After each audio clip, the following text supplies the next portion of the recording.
Assalamualaikum warahmatullahi wabarakatuh. Waalaikumsalam warahmatullahi wabarakatuh.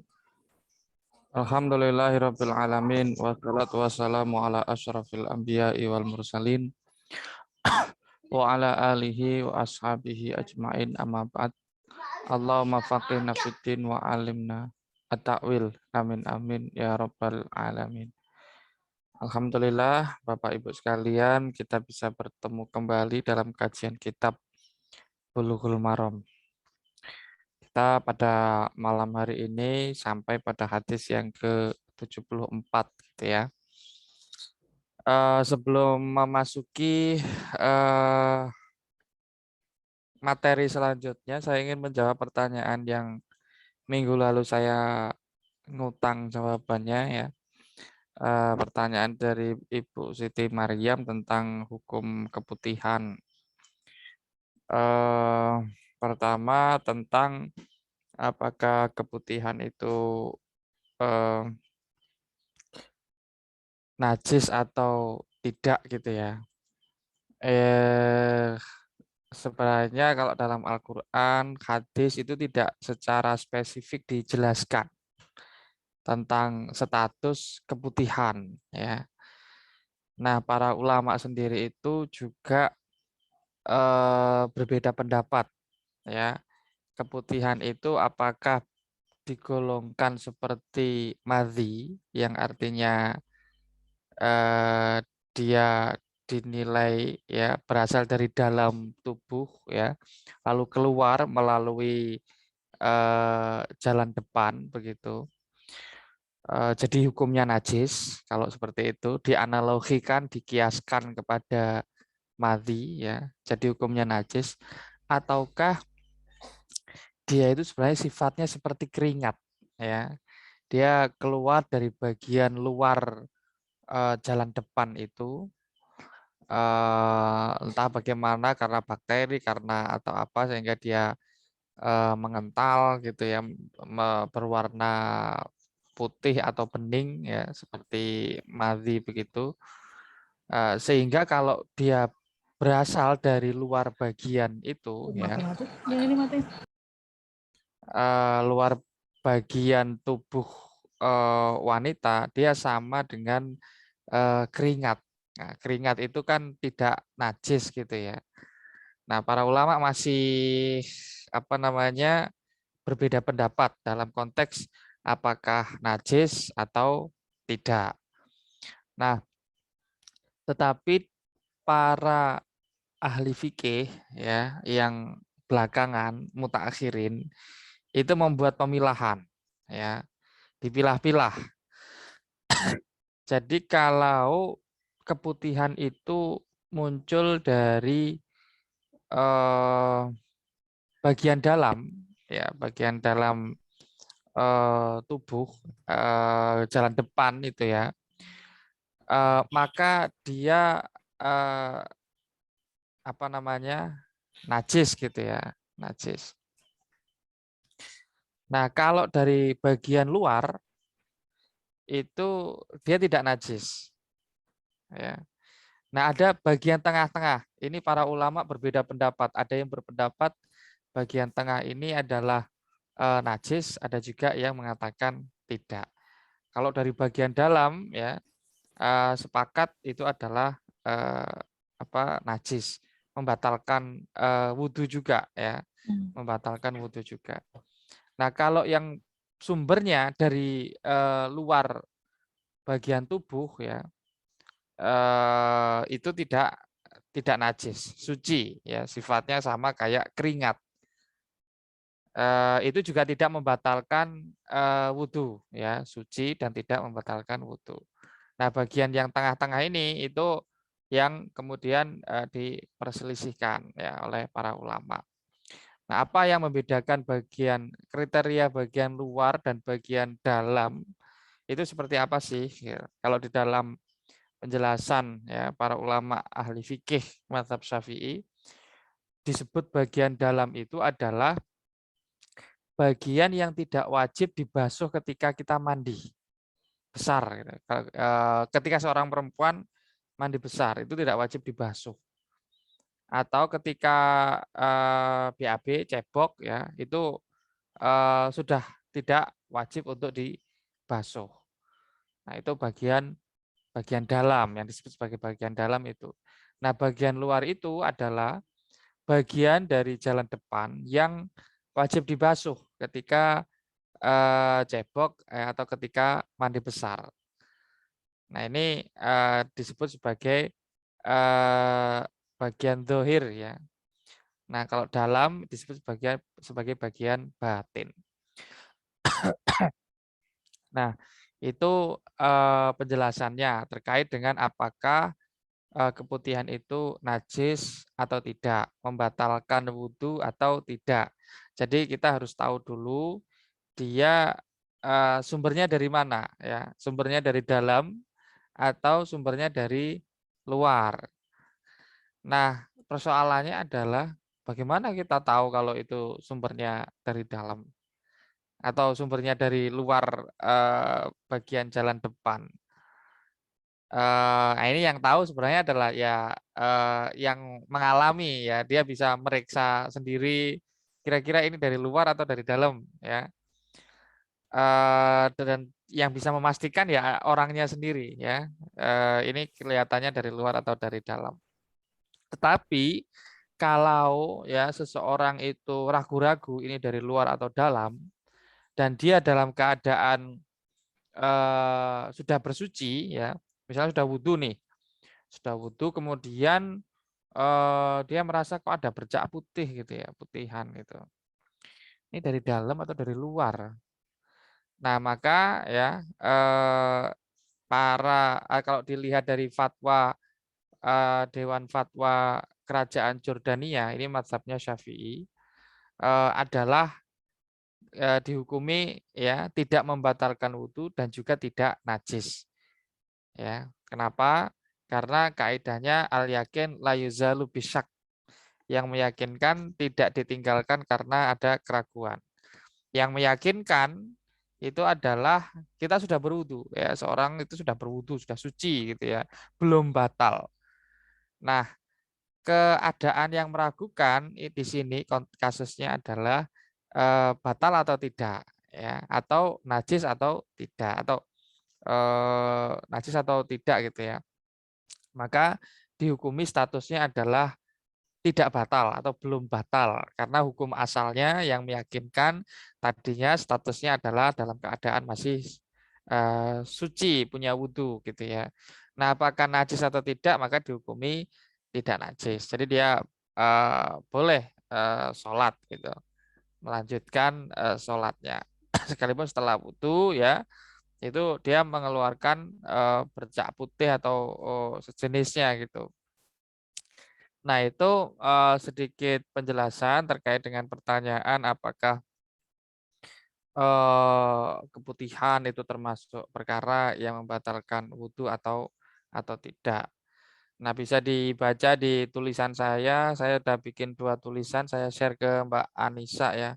Semoga bisa di-share ke teman-teman semuanya, Bapak Ibu sekalian, terkait dengan hukum keputihan ini. Jadi seperti tadi ya rinciannya dilihat dari mana sumbernya dulu ya. Kalau ketahuan ya itulah hukumnya. Kalau dari dalam ya najis, kalau dari luar tidak najis. Kalau dari dalam itu berarti membatalkan wudhu, kalau dari luar itu tidak membatalkan wudhu. Nah, seperti itu. Baik, kita akan semoga bisa menjawab ya. Kita akan masuk ke materi selanjutnya. Sebelum kita mulai, mari kita bacakan suratul Fatihah yang pahalanya kita hadiahkan kepada ya pertama Rasulullah SAW, para sahabat, para tabiin, para tabiut tabiin, atba tabiin, para a'immatul mazahib al-arba'ah, wa muqallidim fiddin, wa ila arwahi syuhada'i was sholihin, wal aulia, wal ulama, aina makanu, khususnya pengarang kitab Bulughul Maram min Adillatil Ahkam. Al-Fatihah. A'udzubillahi minasyaitonirrajim. Bismillahirrahmanirrahim. Alhamdulillahirabbil alamin. Rabbil alamin Arrahmanirrahim. Maliki yaumiddin. Iyyaka na'budu wa iyyaka nasta'in. Ihdinas siratal mustaqim. Siratal ladzina an'amta 'alaihim ghairil maghdubi 'alaihim waladdallin. Amin. Baik. Mungkin ada sukarelawan yang mau membantu saya membacakan ini. Silahkan.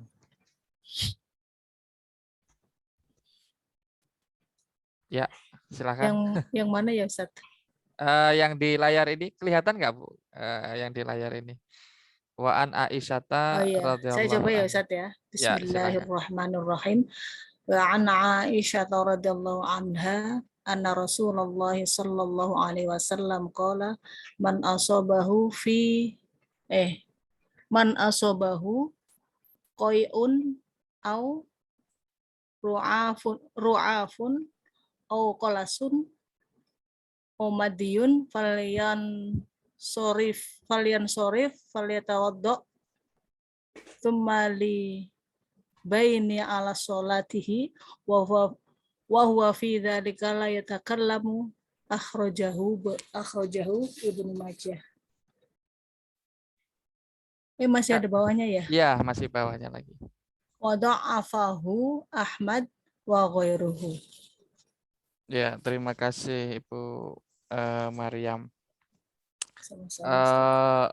Wa an Aisyata radhiyallahu anha dari ya, jadi ini sebenarnya ada sanadnya ya, panjang, cuman dipotong ya, tinggal nama sahabatnya ya, perawi sahabatnya. Wa an Aisyata radhiyallahu an. Sebelumnya ada an-annya lagi ya. Ada dari siapa gitu. Nah, karena kitab ini itu sebenarnya adalah nukilan ya dari kitab-kitab induk ya dalam bidang hadis. Maka ya disingkat saja. Kalau kita pengen tahu sanadnya yang asli, yang lengkap ya, itu kita harus merujuk kepada sumbernya. Nah, di sini tadi dikatakan akhrajahu Ibnu Majah. Hadis ini diriwayatkan oleh Imam Ibnu Majah. Jadi kalau kita ingin tahu hadis ini sanadnya seperti apa ya, kita harus buka kitab Sunan Ibnu Majah.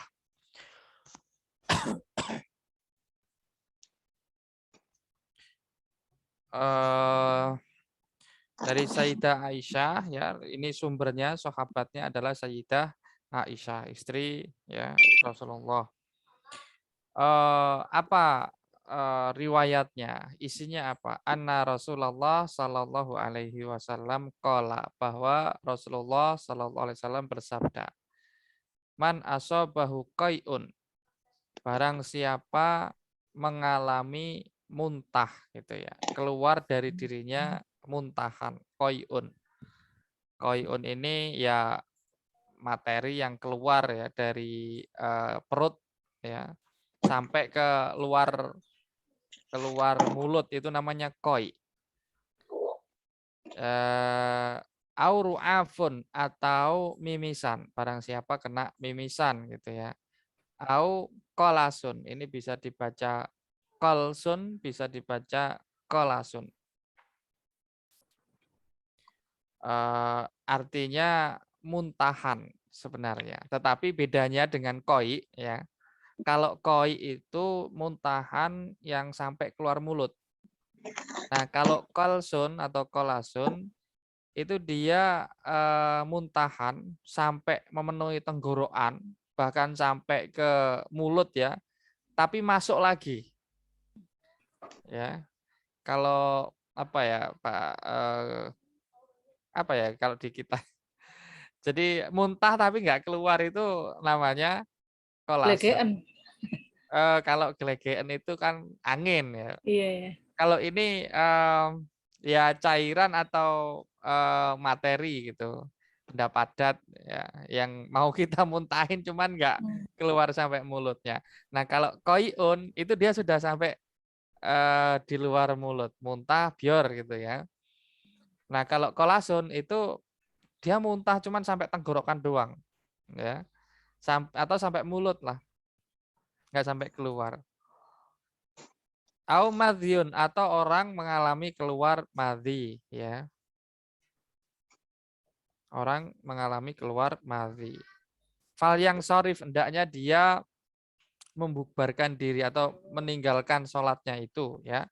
Fal yatawaddo, lalu dia berwudu, summa liya bni ala sholati, lalu dia kembali dan melanjutkan sholatnya. Wahwa fi dzalika la yatakallamu. Nah, dalam kondisi dia pergi ke toilet, berwudu, kemudian sampai ke sholat laginya itu, la yatakallam, dia tidak ngomong, tidak berbicara ke orang lain gitu ya. Tidak melakukan hal yang ya membatalkan wudu gitu ya, atau membatalkan sholat. Nah, ini boleh dilanjutkan lagi. Akhrajahu Ibnu Majah, hadis ini diriwayatkan oleh Imam Ibnu Majah dalam Sunan Ibni Majah. Nah, ini hadisnya agak unik ya. Mungkin ada sebagian yang baru tahu ya, muntah itu membatalkan wudhu gitu ya. Atau mimisan itu membatalkan wudhu. Au madhyun, atau keluar madhi itu membatalkan wudhu. Ini kalau madhi ya kita kemarin sudah membahasnya ya, hadis sebelumnya itu. Nah, yang baru di dalam hadis ini adalah muntahan dan mimisan. Kalau secara tekstual ya kita terima hadis ini, maka kesimpulannya adalah muntah dan mimisan itu termasuk perkara yang membatalkan wudhu. Ya, ini satu ya, muntahan, mimisan termasuk perkara yang membatalkan wudhu berdasarkan hadis ini. Yang menjadi masalah ya, hadis ini ternyata kualitasnya doif. Wa dha'afahu Ahmadu wa ghairuhu. Setelah diteliti ya, setelah diamati para perawinya, ternyata ada perawi yang doif ya. Yang menilai doif siapa? Yaitu Imam Ahmad. Imam Ahmad ini ya, Ahmad bin Hambal ya, pendiri mazhab Hambali, seorang ahli hadis.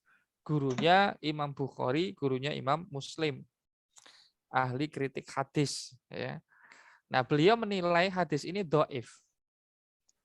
Nah, kalau hadis ini doif, berarti dia tidak bisa dijadikan hujah. Ya, tidak bisa dijadikan dalil untuk menegaskan bahwa muntah atau mimisan itu bisa membatalkan wudhu. Ya, ini kesimpulannya ya, kalau orang muntah ya atau mimisan setelah berwudu, maka wudunya nggak batal. Kenapa? Karena sekalipun ada hadisnya, hadisnya ini kualitasnya doif. Nah, doif itu tidak bisa dijadikan dalil dalam masalah seperti ini. Sebenarnya ada khilaf ya di antara para ulama itu. Apakah muntah ya dan mimisan itu bisa membatalkan wudhu atau tidak? Sebagian madhab ya itu mengatakan iya. Misalnya adalah madhabnya Zaid bin Ali bin Husain bin Ali bin Abi Thalib, cucunya atau cicitnya Sayyidina Ali ya. Zaid bin Ali ini mendirikan sebuah madhab ya yang disebut madhab Zaidiyah. Ini termasuk madhab di dalam Syiah ya. Nah, Imam Zaid bin Ali itu berpendapat berdasarkan hadis ini, muntah dan mimisan bisa membatalkan wudhu. Nah, kalau menurut umumnya ya ulama ya itu tidak membatalkan wudhu. Kenapa? Karena yang dijadikan dasar hadis Sayyidah Aisyah ini, dari Sayyidah Aisyah ini, kualitas sanadnya itu dhaif. Jadi tidak bisa dijadikan hujjah atau dalil. Itu satu. Nah, kalau masalah madhi kemarin itu sudah kita bahas, ada hadisnya tersendiri gitu ya, bahwa madhi itu Suci. ya membatalkan bisa membatalkan apa namanya wudhu ya. Nah, ini dalil bahwa apa madhi ya itu bisa membatalkan wudhu, kemarin sudah kita bahas. Oke, kita coba lanjut lagi. Wa an Jabir bin Samurata radhiyallahu anhuma. Ya, hadisnya dipotong lagi. Ini kalau di dalam ilmu mustalahul hadis namanya hadis mu'allaq ya, hadis mu'allaq. Yaitu hadis yang sanadnya dipotong dan disisakan satu orang perawi, yaitu seorang sahabatnya ya. An Jabir bin Samurah radhiyallahu anhuma. Sebenarnya panjang ini hadisnya ya, apa sanatnya. Cuman dipotong biar pendek. Kalau kita pengen tahu ya kita harus merujuk kepada sumbernya. Anna rajulan, bahwa ada seorang laki-laki. Sa'ala an-nabiyya sallallahu alaihi wasallam, bertanya kepada Nabi. Atawadda'u min luhumil ghanami? Tanyanya begini pertanyaannya. Rasulullah, apa saya harus berwudu setelah makan daging kambing, setelah makan sate atau setelah makan tongseng ya, yang dimasak, apakah saya harus berwudu? Qala in syi'ta. Ya, kalau kamu mau. Kalau kamu mau, silahkan berwudu. Qala atawadda'u min luhumil ibil. Kemudian laki-laki itu bertanya lagi, kalau saya makan daging unta, apakah saya wajib berwudu? Qala. Rasulullah menjawab, na'am, ya, kalau daging unta, ya, kamu makan daging unta, sate unta atau tongseng unta, maka kamu harus berwudu. Na'am, ya, jawabannya Rasulullah. Akhrajahu Muslimun, hadis ini diriwayatkan oleh Imam Muslim. Berarti ini ada di dalam kitab Sahih Muslim. Artinya hadisnya sahih ya, menurut Imam Muslim karena dimasukkan ke dalam kitab Sahih Muslim. Nah, dari hadis ini secara zahirnya ya, hukum memakan daging ya, itu dipilah. Kalau dagingnya daging kambing itu tidak wajib wudhu, tidak harus wudhu gitu ya. Tapi kalau daging unta dia harus berwudhu. Nah, ini secara tekstual ya, makna dari hadis itu ya seperti tadi itu. Secara zahirnya ya, secara tekstualnya seperti itu. Tetapi kalau di dalam mazhab Syafi'i ya, seperti yang kita pelajari dari kecil, makan daging setelah kita berwudu, diolah model apapun dagingnya, itu tidak membatalkan wudu. Artinya tidak perlu wudu lagi. Ya. Entah itu daging kambing, daging ayam, daging lele, daging sapi, atau daging unta. Semuanya sama, tidak dianggap sebagai perkara yang membatalkan wudhu.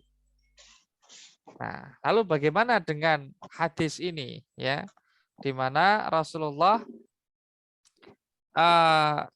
ini memerintahkan, ya, atau mengatakan kalau setelah seseorang memakan daging unta dia harus berwudhu. Atawadda'u min luhumil ibil qala na'am, ya, wudulah.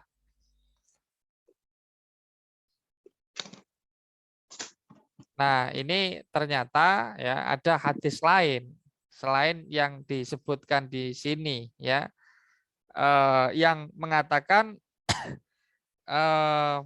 akhirul amri minhu adamul wudu mimma masat annaru, yaitu peraturan terakhir atau aturan terakhir, hukum terakhir yang diberikan oleh Rasulullah terkait dengan memakan makanan yang dimasak ya, daging-dagingan itu, ya, itu adalah adamul wudhu, tidak wajib wudhu.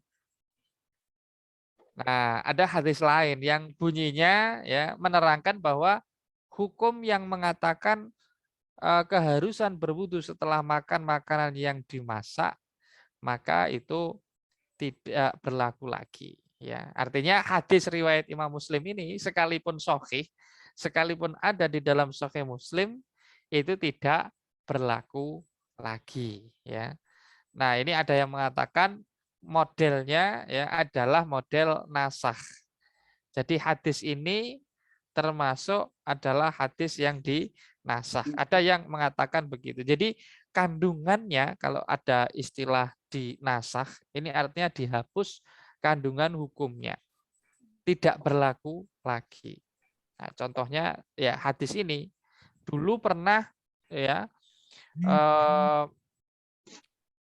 ada aturan yang mewajibkan wudhu setelah makan daging unta ini, ya. Tetapi kemudian aturan ini dihapus. Nah, itu namanya dinasakh. Nasakh namanya. Ini kalau di dalam ilmu usul fikih namanya dinasakh. Jadi makanya kita harus berhati-hati gitu ya ketika mempelajari sebuah hadis. Kalaupun ada hadisnya, ya belum tentu sebuah hadis itu ya ketika dia sahih, dia makmulun bihi, bisa diamalkan atau boleh diamalkan. Kenapa? Karena sekalipun sebuah hadis itu dinilai sahih, Alhamdulillahi Rabbil Alamin Ar-Rahmanir-Rahim Maliki. Maaf, itu suaranya kencang sekali. Ya, ini saya coba matikan. Disambi. Ya, jadi ketika sebuah hadis, ya katakanlah dia sudah sahih ya dinilai sahih, sanadnya bagus, perawinya thikoh semua, ya memenuhi syarat kesahihan, bahkan ada di dalam kitab Sahih Muslim misalnya, ya itu kita harus berhati-hati juga ketika mencerna maknanya, ya. Karena ada kalanya hadis itu sahih tetapi sudah dihapus kandungan hukumnya, tidak berlaku lagi. Nah, ini sehingga kalau dia mengamalkan yang sudah mansukh, ya berarti mengamalkan yang sesuatu yang tidak disyariatkan, kira-kira gitu. Nah, ini penjelasan terkait dengan hadis kebatalan ya memakan wudhu karena memakan daging unta gitu ya. Nah, di sini kalau tadi dibedakan ya antara daging kambing dengan daging unta. Nah, ini ada sebagian madhab yang memang mengambil ya hadis ini masih menganggapnya berlaku ya hingga saat ini dan dia membedakan antara daging kambing dengan daging unta. Kalau makan daging kambing sate Madura ya itu tidak membatalkan wudhu, hanya dianjurkan saja ya. Tetapi kalau makan daging unta ya gulai unta misalnya ya dia batal wudhunya. Ada madhab yang berpaham seperti itu. Dasarnya hadis ini, dan karena ini sahih ya diamalkan oleh dia. Tapi kalau dalam madhab Syafi'i enggak, kita makan sate 1 piring, 2 porsi, 3 porsi, 10 porsi, ya itu enggak bakalan batal wudhunya kecuali setelah makan tidur. Ya, itu batal wudhunya. Oke, kita lanjutkan. Wa an Abi Hurairah radhiyallahu an. Atau ada yang mau membacakan? Bapak Ibu sekalian, silakan. Ada yang mau mencoba membaca? Nggak ada ya? Oke, saya sendiri yang baca. Saya aja boleh saya. Oh ya, silakan, sangat boleh. Bismillahirrahmanirrahim. وعن أبي هريرة رضي الله عنه قال قال رسول الله صلى الله عليه وسلم من غسل ميتا فليغتسل ومن حمله فليتوضأ أخرجه أحمد والنسائي والترمذي وحسنه وقال أحمد لا يصح شيء في هذا الباب. Oke, terima kasih. Wa an Abi Hurairah ya radhiyallahu an. Qala Rasulullah sallallahu alaihi wasallam. Hadis ini sumbernya ya dari sahabat Abu Hurairah ya. Kita sudah membahas profil sahabat Abu Hurairah ini di pertemuan-pertemuan pertama ya sepertinya. Nah, beliau mengatakan Rasulullah itu pernah mengatakan begini, pernah bersabda Rasulullah itu. Gini bunyinya. Man ghassala mayitan ya falyaktasil. Ya, kalau di sini harokatnya maitan gitu ya. Kalau di dalam versi yang lain ya Ada tasdidnya ya. Ya, betul. Mayitan gitu. Iya, memang sering yang umum gitu. Falyaktasil artinya begini, man ghassala mayitan falyaktasil. Barang siapa memandikan mayit ya, hendaknya dia mandi ya setelahnya. Jangan mandi bareng mayitnya. Barang siapa ya telah memandikan mayit ya, hendaknya dia mandi setelahnya. Waman hamalahu falyatawaddo. Nah, barang siapa yang mengangkut ya, mengangkat mayit begitu, falyatawaddo, hendaknya dia berwudu ya, tidak mandi. Akhrajahu Ahmadu. Hadis ini diriwayatkan oleh Imam Ahmad. Kalau diriwayatkan oleh Imam Ahmad berarti dalam kitab Musnad Ahmad. Wan Nasa'i dan Imam An-Nasa'i ya dalam kitab Sunan An-Nasa'i. Wa Tirmidzi dan Imam At-Tirmidzi. Berarti kalau At-Tirmidzi dalam Sunan At-Tirmidzi. Wa hasanahu ya. Dan Imam At-Tirmidzi memberi nilai hasan kepada hadis ini. Hasan ini tengah-tengah ya. Kalau dalam kualitas hadis, derajat hadis itu ada 3 kategori besar. Sahih ya, hasan dan dhaif. Nah, hadis ini menurut Imam At-Tirmidzi nilainya adalah hasan, tengah-tengah. Hadis hasan ini termasuk hadis yang makbul, yang bisa diterima sebagai dalil ya, hujjah. Waqala Ahmadu dan Imam Ahmad berkata, la yasihu fi hadzal bab syai'un. Tidak ada yang sahih ya dalam masalah mandi dan berwudu setelah merawat jenazah. Tidak ada yang sahih ya fi hadzal bab syai'un, satu hadis pun. Kalau menurut Imam Ahmad, hadis ini termasuk hadis dhaif. Sedangkan menurut Imam At-Tirmidzi ya, hadisnya adalah hadis hasan. Ya, Imam Ahmad ini ya termasuk guru Imam At-Tirmidzi. Jadi Imam Ahmad bin Hambal punya murid Imam Al-Bukhari. Ya, Imam Al-Bukhari punya murid namanya Imam At-Tirmidzi. Menurut kakek gurunya, yaitu Imam Ahmad, hadis riwayat sahabat Abu Hurairah ini tidak sahih. Ya, tapi menurut cucunya, cucu perguruannya, ya, itu nilainya ya emang nggak sahih, tapi hasan. Nah, hasannya ini ya adalah hasan li ghairihi.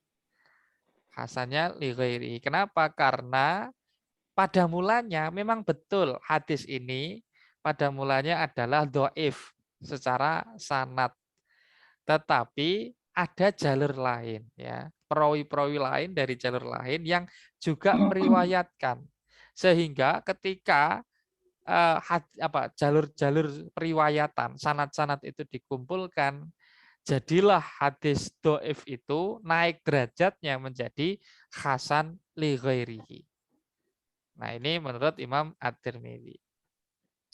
Nah, perbedaan penilaian kualitas hadis ini kalau dalam kajian hadis menjadi hal yang lumrah, ya. Satu ulama mengatakan ini sahih, tetapi ulama yang lain yang sama-sama ahli hadis, ya, itu menilai doif atau hasan dan lain sebagainya. Kenapa? Karena tashih dan tahsin dan tad'if menilai sahih, hasan atau doif itu adalah ijtihadi, ya. Hasil ijtihad, hasil penelitian yang sangat mendalam. Nah, sehingga ketika penelitiannya itu berbeda, ya, maka ya hasilnya bisa berbeda. Oke, itu dari sisi kualitas hadisnya. Sekarang kita akan coba memahami kandungan, ya, hadis ini. Tadi dikatakan man ghassala maitan atau mayitan falyaktasil. Wa man hamalahu falyatawaddo. Barang siapa memandikan jenazah, ya, maka dia falyaktasil, hendaknya mandi. Di sini ada fiil amar, ya, kata perintah, hendaknya dia mandi. Nah, kata perintah ini, ya, maknanya, makna dasarnya, ya, wajib, ya. Makna dasarnya adalah wajib. Artinya berarti mandi setelah memandikan jenazah itu wajib berdasarkan pengertian zahirnya, tekstualnya, gitu, ya. Waman hamalahu falyatawaddo. Dan orang yang mengangkat jenazah hendaknya dia berwudu. Nah, falyatawaddo ini itu juga model kata perintah, ya. Hendaknya berwudu ini perintah. Karena itu, ya, zahirnya hukumnya adalah wajib. Nah, ini menurut sebagian pendapat, ya, memang wajib begitu, harus dilakukan. Tapi kalau di dalam madhab Syafi'i, nah ini tidak, ya, bukan sebuah kewajiban, sekalipun ada hadisnya nilainya hasan, ya, hadisnya, tetapi orang yang mengangkat jenazah itu tidak wajib berwudu, tidak batal wudunya, ya, artinya itu tidak wajib wudu itu artinya tidak batal wudunya.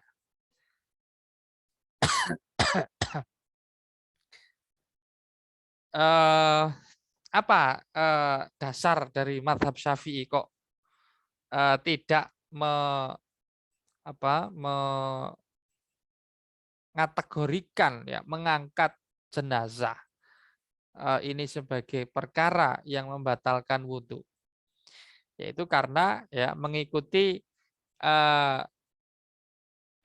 status hadis ini sebagai hadis yang doif tadi itu, la yasihhu fi hadzal bab syai'un, ya, satu. Yang kedua, ada pendapat yang mengatakan hadis ini sudah dinasakh, ya, lagi-lagi sudah dinasakh seperti hadis tadi itu. Ada hadisnya, kualitasnya bagus, ya, tetapi kandungannya tidak diamalkan, ya, tidak diamalkan. Kenapa? Karena sudah dihapus. Ada hadis yang mengatakan begini, laisa alaikum fi ghusli mayyitikum ghuslun idza ghasaltumuhu, inna mayyitakum yamutu tahiron wa laisa binajasin fahasbukum antaghsilu aidiakum. Jadi intinya adalah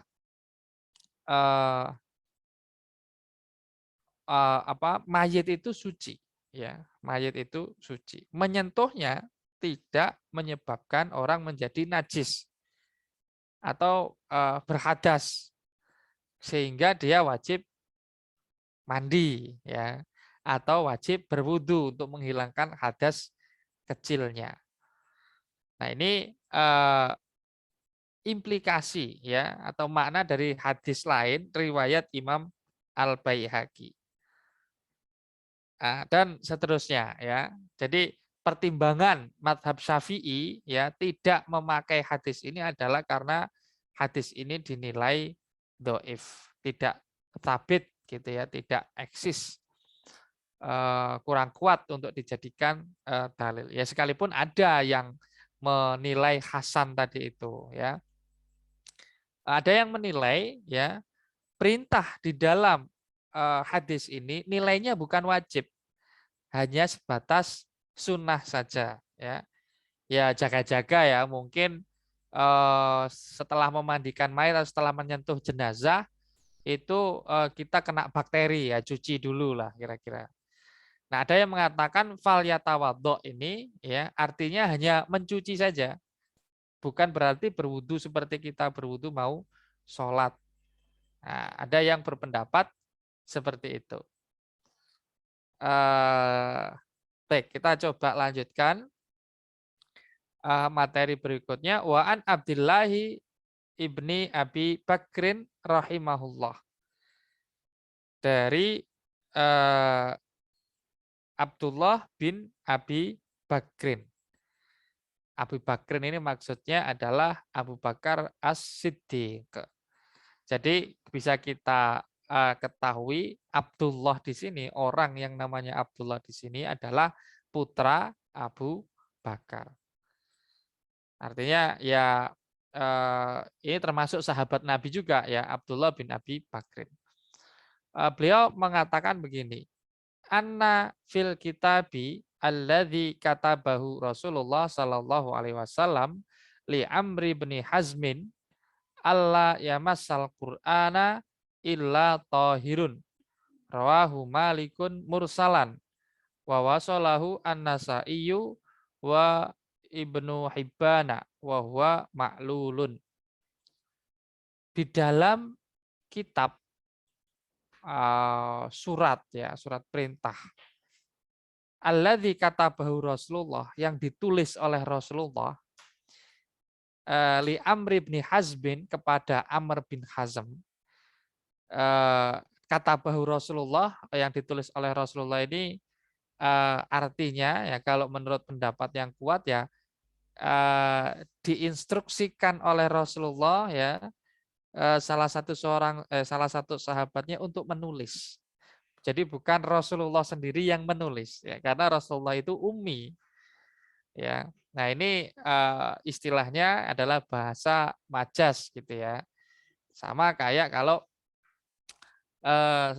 ada yang mengatakan yang membangun piramid itu adalah Fir'aun. Benar nggak kata-kata seperti itu? Kalau dilihat kenyataannya salah.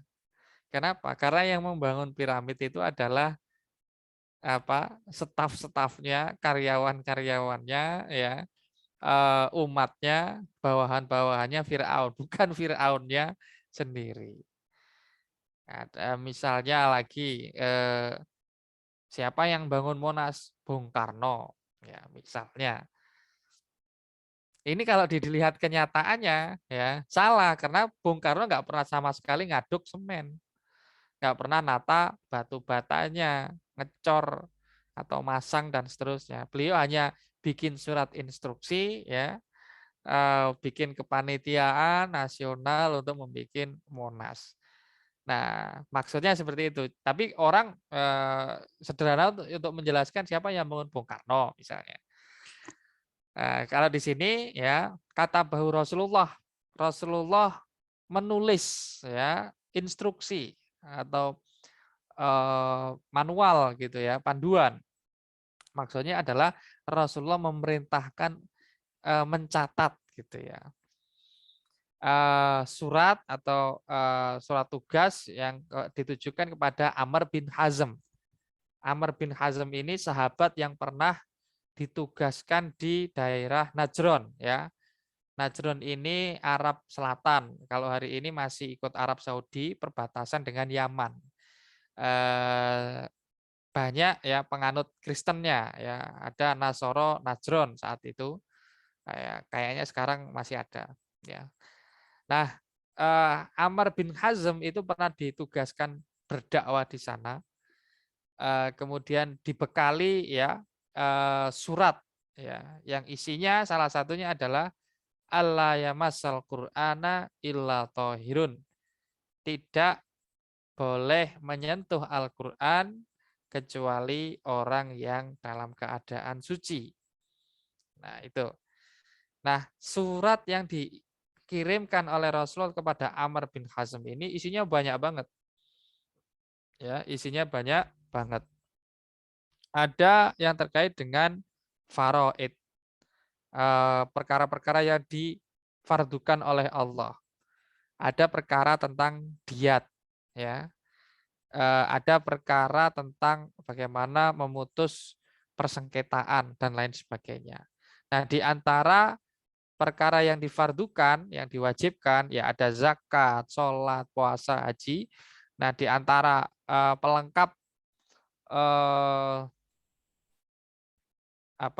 perintah ini adalah perintah untuk ya menyampaikan bahwa tidak boleh menyentuh Al-Qur'an kecuali orang yang dalam keadaan suci. Ya, intinya begitu. Nah, kitab yang dikirim kepada Amr bin Hazm ini sangat terkenal ya.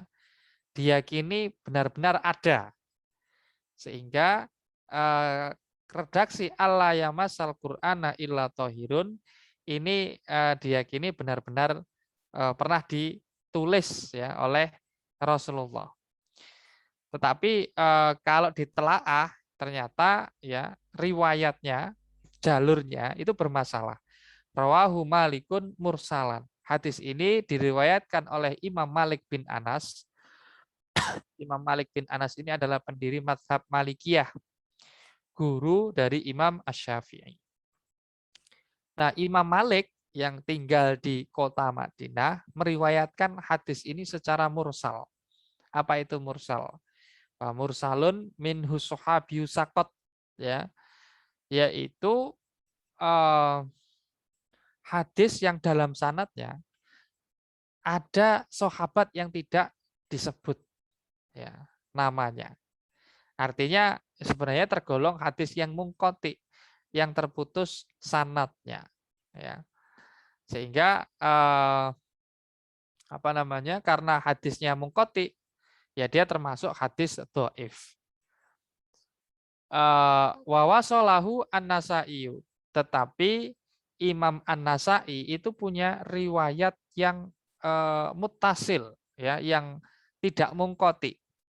Ya, tidak mungkoti. Wa Ibnu Hibban dan Imam Ibnu Hibban juga meriwayatkan hadis ini di dalam Sahih Ibnu Hibban.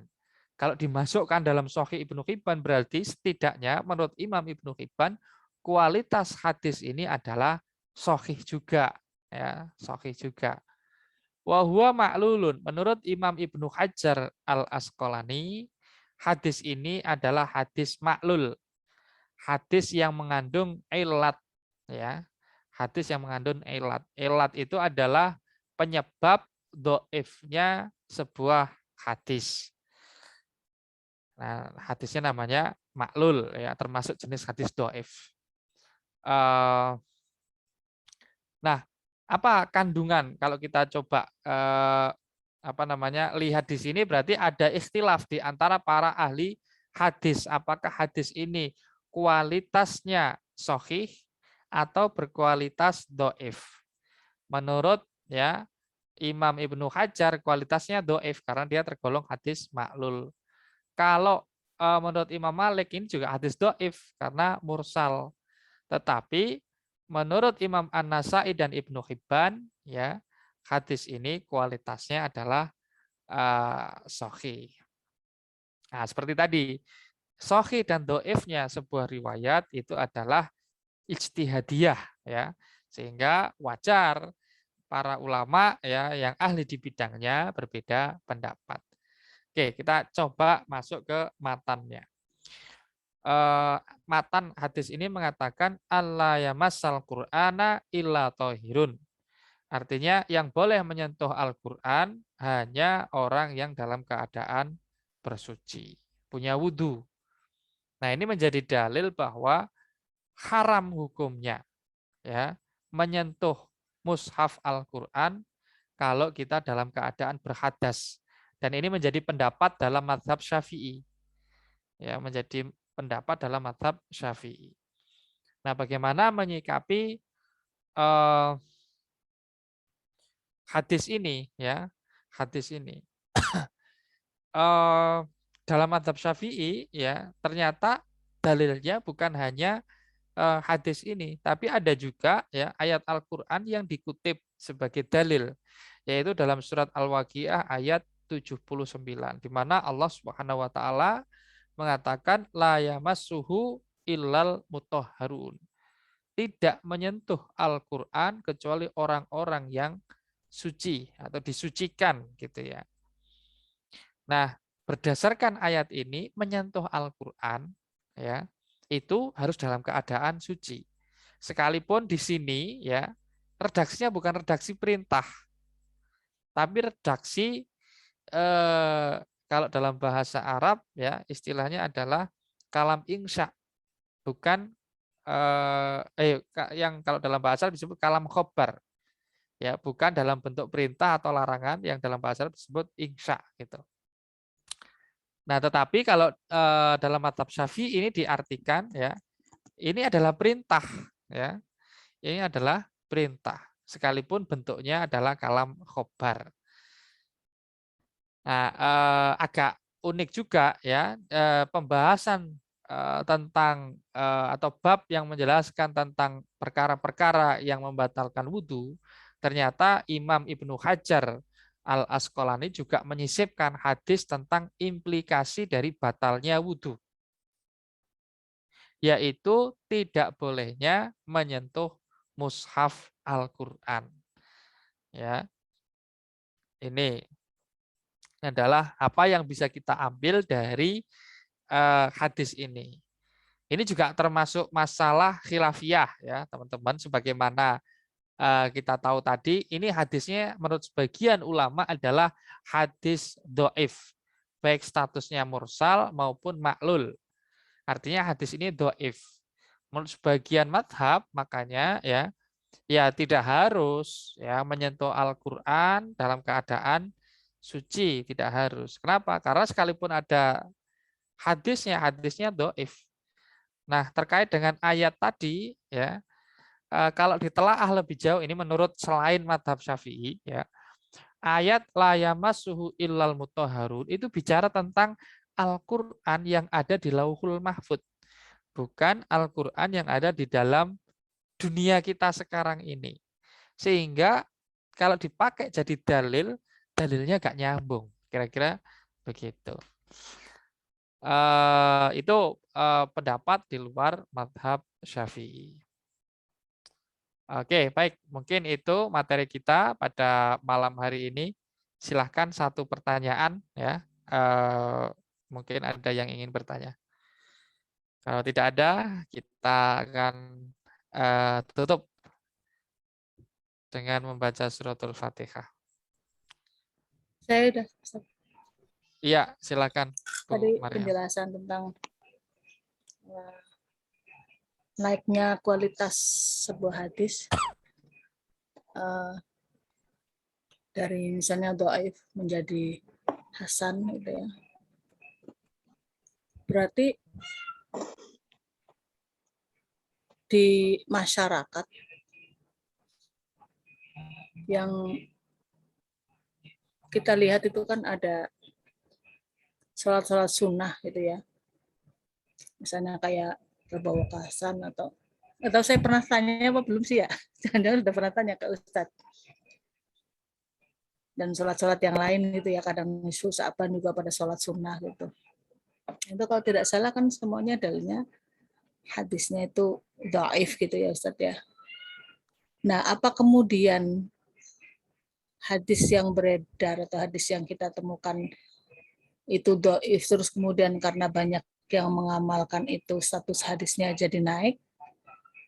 Apa bagaimana sih Ustaz? Sih saya kok agak apa ya, agak kurang paham gitu ya, karena keawaman saya, keterbatasan pemahaman saya. Nah, kalau tadi yang saya tangkap dari Ustadz kan, jadi naiknya satu hadis itu dulu gitu, atau ketika sudah dikumpulkan dari berbagai sumber terus kemudian hadis itu bisa naik begitu. Nah, tapi kemudian yang terjadi sekarang tuh seperti itu gitu. Apa ketika banyak yang mengamalkan dari sholat sunnah gitu, yang hadis itu sendiri yang menjadi dalilnya adalah dhaif, tapi kemudian ketika banyak mengamalkan, maka seketika itu juga hadis itu menjadi naik. Tapi itu kan istilahnya lokal gitu ya, misalnya orang Indonesia yang suka mengerjakan yang sunnah gitu. Bagaimana penjelasannya Ustaz? Terima kasih. Assalamualaikum. Waalaikumsalam warahmatullahi wabarakatuh. Iya, pertama harus kita jelaskan dulu tentang batas penggunaan hadis doif ya. Yang pertama adalah yang harus digunakan untuk masalah wajib haram ya, itu harus hadis yang makbul. Hadis yang makbul ini ada dua kategorinya, sahih dan hasan ya, sahih dan hasan. Baik sahih maupun hasan ini ada yang hasan lidzatihi maupun hasan lighairihi. Sahih juga demikian, ada yang memang memenuhi kriteria sahih ya, paripurna, ada yang tadinya hanya memenuhi kriteria hasan tetapi didukung oleh jalur periwayatan yang sehingga dia naik gitu. Nah, terkait dengan hadis dhaif, memang ada sebagian kasus di mana hadis dhaif ini dinilai ya oleh sebagian ulama naik derajatnya menjadi hasan li ghairihi karena ada riwayat pendukung ya, karena ada riwayat pendukung. Nah, ini kaidah yang sangat populer di kalangan ulama ahli hadis ya. Idza ta'addadat at-turuq qawiyat ya, ar-riwayah. Kalau semakin banyak jalur periwayatan ya, ta'addud jumlahnya banyak begitu, maka dia bisa menaikkan derajatnya, menguatkan ya, kemungkinan besar ini dari Rasulullah memang ada karena saking banyaknya yang meriwayatkan. Ada yang seperti itu, tetapi tidak semua hadis dhaif bisa naik derajatnya ya, disebabkan jumlah ya jalur periwayatan yang banyak tadi itu. Kalau hadisnya itu tergolong syadidud dha'fi, syadidud dha'fi ini maksudnya ya ada tiga. Pertama adalah hadis maudhu. Ini nggak bisa naik jadi hasan, itu nggak bisa. Kemudian hadis mungkar, ini juga tidak bisa. Dan terakhir adalah hadis yang kualitasnya syadz ya. Tiga hadis ini adalah syarud dhaif ya, apa namanya? Hadis dhaif yang paling buruk gitu ya. Sekalipun ada ratusan jalur yang meriwayatkan, nah itu nggak bisa naik. Ya, nggak bisa naik menjadi hasan li ghairihi. Nah, itu bahkan ada hadis mutawatir. Teman saya pernah meneliti ya, waktu di Darussunnah itu ada teman saya meneliti satu hadis itu ternyata jalurnya banyak banget sampai kepada bilangan mutawatir, tapi semuanya dhaif. Jadi mutawatir tapi dhaif. Nah, ini agak unik juga kesimpulan teman saya itu ya, mungkin dia mengada-ngada, tapi itu jadi skripsi ya, mutawatir tapi dhaif. Sekalipun jalurnya banyak tapi semuanya dhaif. Nah, ini terkait dengan hadis dhaif ya, apakah bisa naik ke derajat yang lebih tinggi atau tidak. Tapi ini kembali lagi ke era periwayatan tadi itu, ya. Bukan disebabkan karena banyak yang mengamalkan, bukan karena itu kemudian dia dinaikkan derajatnya dari dhaif menjadi hasan, tidak. Misalnya sekarang ada banyak orang yang melakukan satu amalan dan dasarnya adalah hadis dhaif. Nah, hadis dhaif ini tidak bisa jadi naik menjadi hasan kualitasnya karena banyak yang mengamalkan. Ya. Yang mengamalkan ini kan belum tentu punya sanad ya sampai kepada Rasulullah, ini kan belum tentu.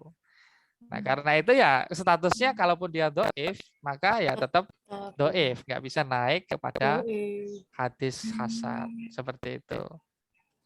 Tetapi nanti ada teori ya di dalam ilmu hadis itu yang disebut sebagai talaqil ummah bil qabul, yaitu penerimaan umat, ya. Umat di sini maksudnya adalah para ulama yang ahli di bidang-bidangnya, bahwa ada hadis itu kalau ditelaah sanadnya dia dhaif, tetapi itu diterima. Contohnya hadis yang tadi itu dari Abdullah bin Abi Bakar, surat Rasulullah kepada Amr bin Hazm. Hadis ini dhaif, setidaknya menurut Imam Malik atau Imam Ibnu Hajar, dhaif. Tetapi semua ulama ahli fikih, ya, ahli hadis menerima eksistensi hadis ini. Ya, alla yamassal Quran illa tahirun. Nah, ini menjadi semacam kayak ijma begitu ya. Konsep talaqil ummah bil qabul. Sekalipun kualitasnya dhaif tapi diterima, ya, diterima. Konsep talaqil ummah bil qabul juga terjadi ya, misalnya penerimaan umat Islam terhadap kitab Sahih Al-Bukhari. Kalau ini Sahih ya, kitab Sahih. Nah, ini juga bagian dari konsep talaqil ummah bil qabul, menjadi semacam kayak ijma begitu ya. Ini konsep yang diperkenalkan di dalam ilmu hadis. Nah, terkait dengan amaliyah-amaliyah yang kontroversial di tengah-tengah masyarakat, jangankan kita gitu ya, para ulama sendiri itu juga berbeda pendapat menyikapi ibadah-ibadah yang dalam tanda kutip kontroversial. Misalnya ya tadi sholat Rebo Wekasan, ya yang ada ya hadisnya cuman dhaif, tidak subut, tidak diakui eksistensi hadisnya. Nah, kalau kita belajar fikih sebenarnya sangat sederhana. Kalaupun sholat itu tidak ada, bukan berarti kita dilarang sama sekali untuk melakukannya. Ya, kita bisa tetap melakukannya, cuma tidak perlu diniati dengan niat nama yang disebutkan untuk menyebut nama sholat itu. Misalnya sholat sunnah Rebo Wekasan, nggak usah disebut. Sholat sunnah Rebo Wekasan nggak usah disebut. Iya, dimutlakkan saja. Saya niat sholat sunnah 2 rakaat lillahi ta'ala. Nah, ini namanya sholat sunnah mutlak. Nah, ini tidak masalah, ya, tidak masalah. Ini kan soal istilah penyebutan gitu ya. Nah, soal fadilahnya dan lain sebagainya, sebaiknya tidak tidak betul-betul diyakini itu sebagaimana dijanjikan oleh Rasulullah. Karena kalau sholat Rebo Wekasan misalnya, ini kan berangkat dari ilham, ya, kasyaf yang diterima oleh orang solih. Ya, kita mau meyakininya atau tidak, kalau kita meyakininya kan bisa jadi salah ya, karena manusia biasa tidak maksum. Kalau berangkat dari Rasulullah kan beliau maksum gitu ya. Nah, bisa jadi bisa jadi salah. Ya untuk berhati-hati ya bisa kita lakukan caranya biar sah menurut kaidah fikihnya, ya hukum Islamnya, ya tadi itu metodenya ya yang ditawarkan oleh kiai-kiai kita gitu ya, yang masih masyarakat sudah kadung jalan terus ini. Kalau revokasan ini, ya caranya seperti itu. Kalaupun tidak dilakukan, ya tidak berdosa juga ya, karena sholatnya sendiri tergolong sholat sunnah. Nah, ini terlepas dari status hadisnya seperti apa gitu ya. Mungkin itu Bu Siti Maryam yang bisa saya coba jelaskan. Boleh nambahkan sedikit, Ustaz? Ya. Bukan nambahkan ya, maksudnya agak nyimpang, tapi tentang sholat sunnah juga. Saya dulu sebenarnya sempat nanya ke almarhum Pak Kiai Mustafa Yakub, cuman beliau jawabnya, baca aja di buku saya, katanya gitu. Saya telepon langsung ke beliau gitu, karena kebetulan saya langsung menghubungi punya Ul. Terus kata punya Ul, wes takon karo bapak wae gitu. Terus akhirnya saya tanya ke beliau, tadi baca aja buku saya, cuman kok saya nggak nemukan jawabannya gitu. Gini Ustaz, dasar dari sholat tasbih itu kan sahih ya, sahih. Nah terus yang mau saya tanyakan, apakah kita boleh berniat menjadi imam atau makmum gitu ya ketika kita mengerjakan sholat tasbih, karena itu kan sholat sunnah sama kayak sholat duha atau sholat yang lain gitu kan. Apa ketika kita berjamaah tapi niatnya sendiri-sendiri apa gimana gitu Ustaz? Soalnya terus terang ini ya hampir sering saya lakukan gitu dengan ya katakanlah konco-konco murid-murid saya begitu.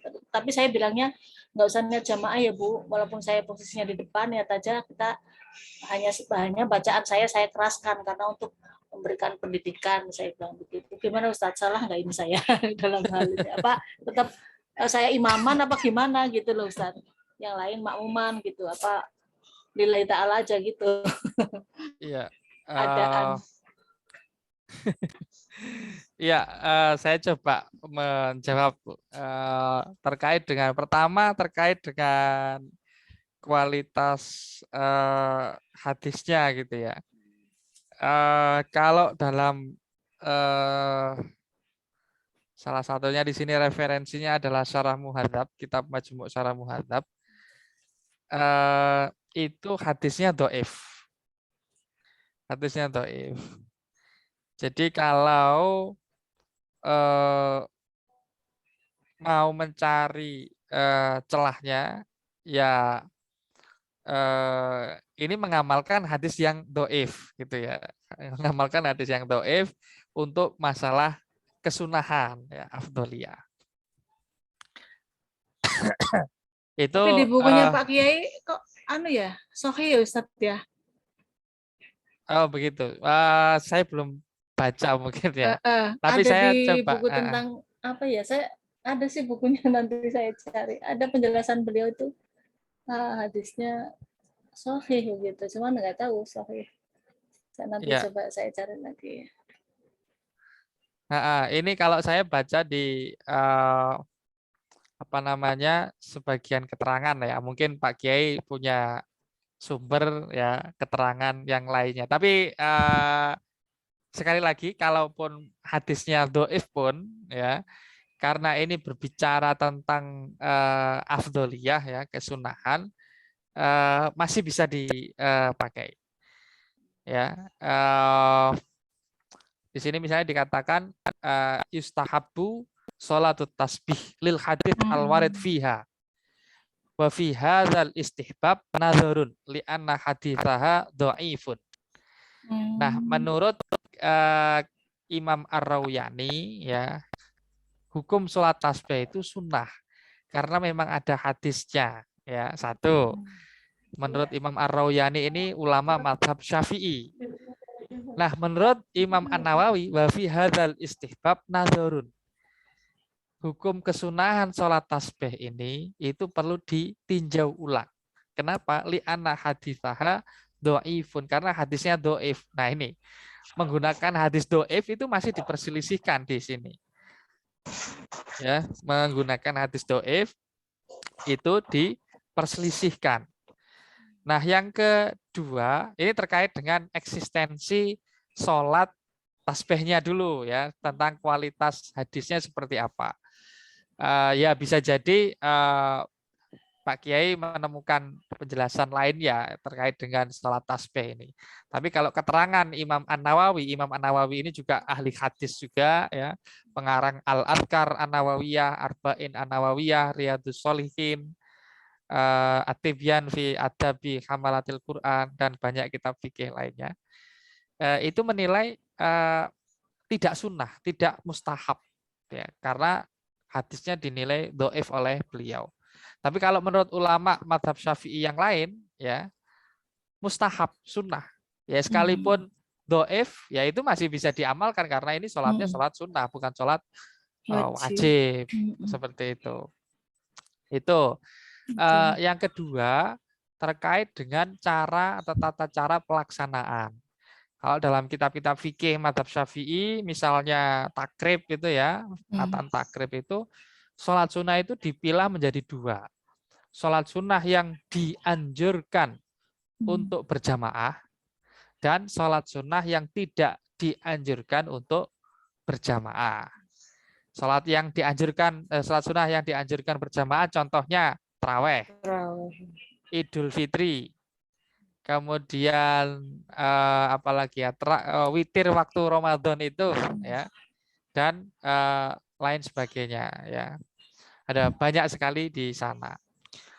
Nah ada juga sholat sunnah yang tidak dianjurkan ya untuk dilaksanakan secara berjamaah caranya. Contohnya apa? Sholat tahajud. Kemudian sholat duha, sholat rawatib, qobliyah ba'diyah, ya. Kemudian sholat sunnah lainnya yang selain yang disebutkan di dalam kategori yang disunahkan untuk berjamaah tadi. Nah itu tidak disunahkan, tidak dianjurkan untuk berjamaah. Kalau kita balik, apakah boleh? Ya. Sholat sunnah yang tidak dianjurkan untuk berjamaah dilakukan secara berjamaah. Nah ini debatnya panjang ini urusannya.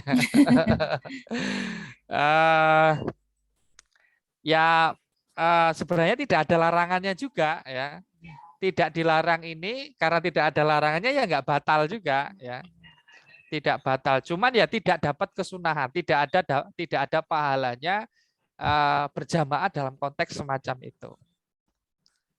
Tetapi apakah sholatnya menjadi batal kalau tidak disunahkan berjamaah kemudian berjamaah? Ya itu kan juga tidak melakukan perbuatan yang membatalkan sholat juga atau membatalkan jamaah juga. Ya, mau mengatakan batal itu juga nggak ada argumen yang kuat juga gitu loh. Nah artinya saya kira ini kawasan wilayah yang para ulama sendiri ya bisa berbeda pendapatnya. Nah detailnya seperti apa ini PR buat saya. Apakah batal? Ada yang mengatakan batal, siapa yang mengatakan batal, atau ada yang mengatakan tidak batal ya. Ini saya jawab minggu depan, saya harus baca dulu ini. Itu mungkin Bu Maryam. Oke, terima kasih. Syukran atas penjelasannya, Ustaz. Ya, Jazakallah khairan. sama-sama. Mungkin sudah cukup ya Bapak-bapak dan Ibu-ibu sekalian. Terima kasih sudah mengikuti kajian ini. Semoga ini ngiras-ngirus ya, nambah ibadah, nambah wawasan, nambah ngaji, bermanfaat untuk kehidupan kita ya. Satu lagi boleh nggak Pak Ustadz? Cuman ya semenit lah. Oh ya, silakan Pak. Tadi Pak Ustadz itu mengatakan apa? Ta'adud. Ya. Saya mau bicara masalah bahasanya. Karena saya lebih senang ke bahasa. Ta'adud itu akar kata bahasanya ta'ada ya ta'adu atau gimana? Iya. Itu saja Pak Sripno. Ya, jadi mohon di tasrif itu. Ya, ta'adud itu bentuknya masdar ya. Iya, benar. Fi'il madinya itu mengikuti Tafa'ala ya tafa'alu itu ya. tafa'ala jadinya ta'addada. Ta'addada. Fi'il Oh, madinya, fi'il ta'addada ya. mudhari'nya ya ta'addadu. Ya Ya, ta'addadu. Iya. ta'addada ya ta'addadu, ta'addudan. Wa Ta'addudan ya. muta'addadan fahuwa muta'addidun. Wa dzaka muta'addadun. Ta'addadun. Ya. Iya. Artinya menggandakan atau gitu kan ya? Berbilang gitu ya. Apa ya? Menjadi berbilang, apa istilahnya itu, dia berjumlah banyak gitu ya. Berjumlah banyak ya. Ya, Makanya berjumlah banyak. ta'addud kan boleh lebih dari satu gitu. Kalau ta'addud itu harus lebih dari satu. Kalau satu itu nggak bisa ta'addud. Iya. Berarti ta'addud untuk poligami asalnya dari kata ini Pak Ustadz ya? Kalau nggak salah. Ya. Kalau poligami itu biasa kalau dalam bahasa Arab adalah ta'adduduz zaujat. Ya, berbilang istrinya. Berbilang itu berarti lebih dari satu. Iya, kalau satu itu bukan ta'addud namanya. Iya, enggak berbilang. Ya, oke, syukran jazakallah khair lah, mudeng sekarang. Ya, sama-sama Pak Suripno. Baik, Ya, mari kita tutup dengan membaca suratul Fatihah. Al-Fatihah.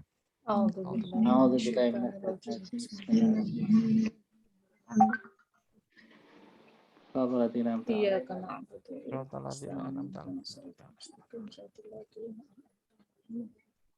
Wallahul muwaffiq. Dari saya cukup sekian. Wassalamualaikum warahmatullahi wabarakatuh. Waalaikumsalam warahmatullahi wabarakatuh. Jazakallahu khairan. Terima kasih. Ustaz, jazakallah khairan. Ya, sama-sama.